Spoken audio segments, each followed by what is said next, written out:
கறி குழம்பு வாசம் அது மன மனக்க வீசும் மல்லிப்பூவும் பேசும் தமிழ் பொண்ணு நல்ல ரோசம் கறி குழம்பு வாசம் அது மன மனக்க வீசும் மல்லிப்பூவும் பேசும் தமிழ் பொண்ணு நல்ல ரோசம்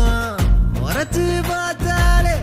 எனக்கு கேராகும் சூடா பார்த்தாலே சோடாவும் வீராகும் முறைச்சு பார்த்தாலே எனக்கு கேராகும் சூடா பார்த்தாலே சோடாவும் வீராகும் அம்சமான லடுக்கி ஆளுக்குள்ள விழுந்த தடுக்கி மீன் குழம்பு இட்லி நான் உனக்கு ஏத்த சட்லி கறி குழம்பு வாசம் அது மன மனக்க வீசும் மல்லிப்பூ பேசும் தமிழ் பொண்ணு நல்ல ரோசம்